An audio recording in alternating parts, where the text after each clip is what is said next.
Bismillahirrahmanirrahim. Assalamualaikum warahmatullahi wabarakatuh. Perkenalkan, saya Irsyad Nabil Putra Hansa dengan NIM 151, 210, dan 146 dari kelas HID.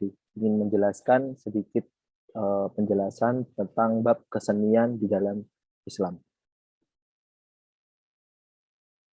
Pertama-tama, kita harus mengetahui dan menyadari bahwasanya Islam merupakan sebuah pedoman bagi kehidupan kita sebagai manusia di dalam semua aspek. Sehingga Islam itu sudah mengatur berbagai macam keadaan kita, sudah mengatur berbagai macam aspek-aspek di dalam setiap kehidupan kita.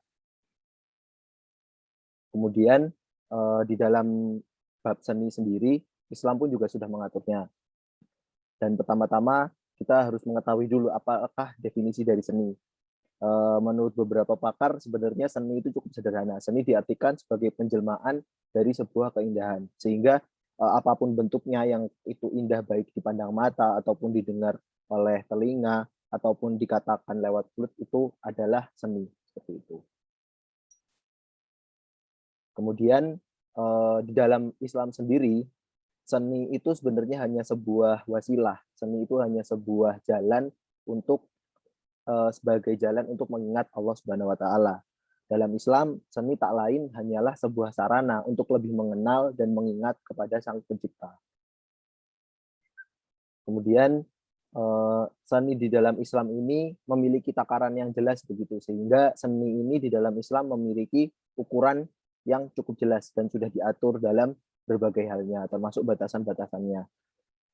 Dalam Islam, ukuran seni ini diatur dalam halal dan haramnya maupun makruh dan mubahnya. Kemudian dari salah satu hadis Rasulullah SAW bersabda, Innallaha jamil yuhibbul jamal. Sesungguhnya Allah itu indah dan mencintai keindahan. Hadis riwayat Tabrani. Dari sini bisa kita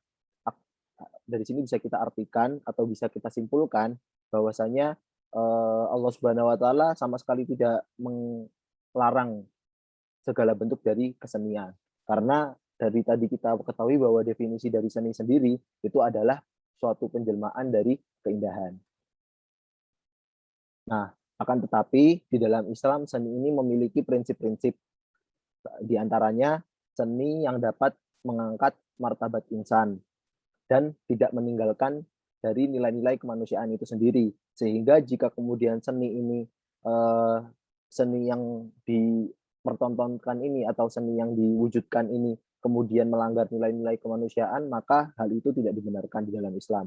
Kemudian yang kedua, seni yang dapat mementingkan persoalan akhlak dan kebenaran yang menyentuh aspek estetika, kemanusiaan, dan moral. Sehingga seni dalam prinsip Islam ini memiliki keterikatan begitu dengan akhlak dan kebenaran, tanpa mengurangi aspek estetika atau keindahan itu sendiri. Kemudian yang ketiga, seni yang dapat menghubungkan keindahan sebagai nilai yang tergantung kepada seluruh kesahihan Islam itu sendiri atau kebenaran Islam itu, di mana menurut Islam seni yang mempunyai nilai tertinggi adalah seni yang dapat mendorong seorang manusia, seorang pribadi, seorang individu untuk menuju kepada ketakwaan, kemakrufan, dan moralitas dalam baik hubungannya dengan Allah Subhanahu wa taala maupun hubungannya dengan sesama manusia. Sehingga seni dalam prinsip Islam ini erat kaitannya dengan dakwah dan perkembangan dari Islam itu sendiri. Kemudian yang terakhir, akan tetapi bukanlah yang diakhirkan, seni dalam Islam adalah seni yang dapat menghubungkan manusia dengan Tuhannya, manusia dengan manusia, dan manusia dengan alam sekitarnya. Sehingga seni yang diwujudkan ini tidak boleh merusak keterikatan di antara tiga hal tersebut itu tadi, yaitu hubungan dengan Tuhan, hubungan dengan manusia, dan hubungan dengan alam. Ketika misalnya contoh sebuah kesenian itu merusak alam, maka dalam hal tersebut, maka kesenian tersebut telah melanggar dari prinsip-prinsip di dalam Islam itu sendiri. Kemudian apabila seni itu contohnya melanggar atau merusak hubungan manusia dengan Tuhan, seperti mempertontonkan kemaksiatan dan lain-lain, maka hal itu juga melanggar dari prinsip-prinsip seni di dalam Islam itu sendiri. Kemudian Islam juga memiliki batasan-batasan dalam berseni. Nah, apa saja sih batasan-batasan itu? Mungkin dapat kita simpulkan begitu ya, batasan-batasan tersebut berasal dari berbagai macam hukum yang telah ditetapkan melalui Al-Quran dan Al-Hadis. Akan tetapi di sini kita akan mencoba mengutip dari salah satu ayat di dalam Quran di dalam surat Luqman ayat 6 yang Ini wa minan nasi may yashtaril hawal hadits liyudilla an sabilillahi bighairi ilm wa yattakhidaha huzwa ulaika lahum adzabun muhin. Sehingga di antara manusia ada orang-orang yang mempergunakan percakapan kosong untuk menyesatkan manusia dari jalan Allah tanpa ilmu dan menjadikannya olok-olokan. Mereka itu akan memperoleh azab yang menghinakan.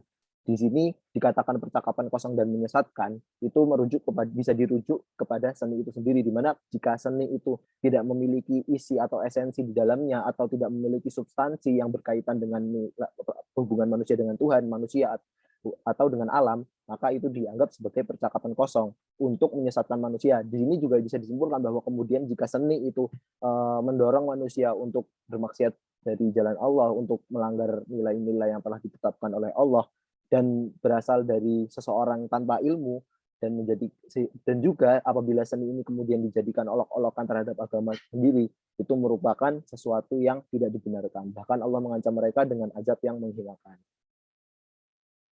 Kemudian dari salah satu hadis juga dinukil dari hadis Abu Malik Al-Asy'ari bahwasanya Rasulullah SAW bersabda, sesungguhnya akan ada di kalangan umatku golongan yang menghalalkan zina, sutra, arak, dan alat-alat musik atau al-ma'azif.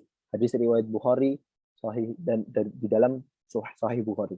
Nah, kemudian dari sini juga bisa kita ketahui batasan-batasan seni ini juga difokuskan lagi oleh Rasulullah SAW, dikerucutkan lagi, yaitu tidak menghalalkan zina atau tidak mempertontonkan aurat wanita.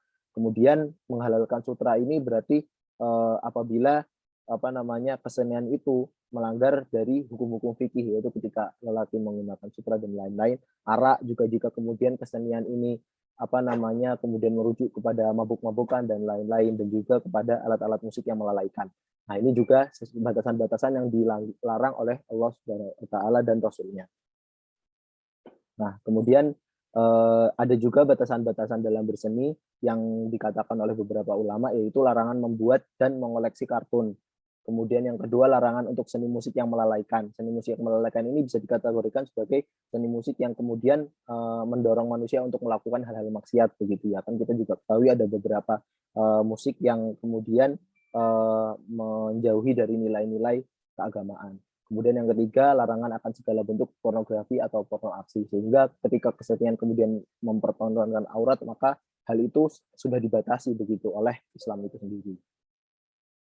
Nah, kemudian bab yang terakhir, bagaimana masjid itu sebagai pusat kesenian dan kebudayaan dalam Islam. Kita ketahui bahwasannya saat ini masjid itu ikonik atau terkenal dengan sebagai tempat ibadah saja. Akan tetapi mungkin jika kita melihat pada zaman Rasulullah ataupun para sahabat, di mana masjid itu bukan hanya sebagai tempat beribadah, akan tetapi juga pusat perkembangan Islam, di mana di situ ada pendidikan, kemudian juga menjadi asrama bagi beberapa ahlus sufah, dan kemudian juga menjadi pusat kesenian dan kebudayaan, sehingga pusat pemerintahan Islam pun berangkat dari masjid itu sendiri. Nah, Rasulullah SAW pernah bersabda, aku diberi 5 hal yang tidak diberikan kepada seorang pun sebelumku. Aku dimenangkan dengan perasaan takut yang menimpa musuhku dengan jarak sebulan perjalanan. Bumi dijadikan bagiku sebagai masjid yang suci. Siapapun dari umatku yang menjumpai waktu sholat, maka sholatlah. Dan kemudian dilanjutkan dengan beberapa perkataan selanjutnya. Kama qala Rasulullah SAW, hadis riwayat Bukhari. Nah, dari sini Rasulullah mungkin ingin memberitahu kepada kita umatnya bahwasanya bumi itu sendiri adalah masjid dan suci, sehingga setiap pijakan kita di bumi ini yang kita gunakan sebagai beribadah itu merupakan masjid atau masjid begitu yang suci. Dan kemudian Rasulullah juga mengingatkan kita, barang siapa yang menjumpai waktu sholat, maka sholatlah. Maka hendaklah dia segera melaksanakan sholat begitu. Sehingga di sini mungkin akan merujuk kepada aspek masjid sebagai tempat beribadah atau tempat sholat.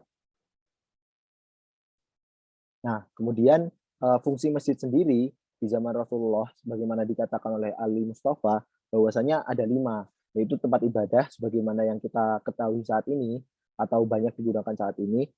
Yang kedua yaitu tempat pembelajaran, di mana masjid ini bukan hanya sebagai sekedar tempat ibadah juga, tetapi di sana akan ada kajian-kajian, di sana juga ada pendidikan, pusat pendidikan bagi umat muslim begitu, sehingga di dalamnya ada pembelajaran.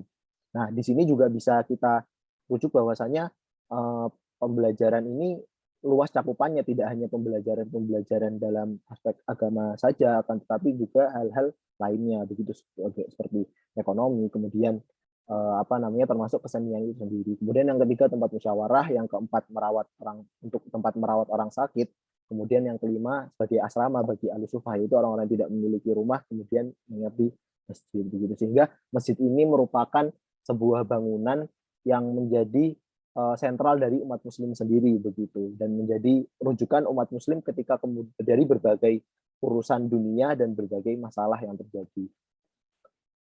Nah, begitu bagaimana masjid kemudian menjadi pusat perkembangan kesenian dan budaya. Kita juga dapat tengok sendiri bahwasanya pada zaman kejayaan Islam dulu, baik Kekhalifahan Utsmani atau kekhalifahan sebelumnya, itu juga menjadikan masjid itu sebagai ikon penting dalam perkembangan seni budaya, di mana mereka berlomba-lomba untuk membangun masjid yang indah, begitu. Karena bisa dikatakan bahwa masjid ini sebagai image-nya umat muslim, begitu, sebagai gambaran orang mengenai umat muslim, sehingga kemudian masjid ini dibangun di atas nilai-nilai estetika atau kesenian, seperti itu.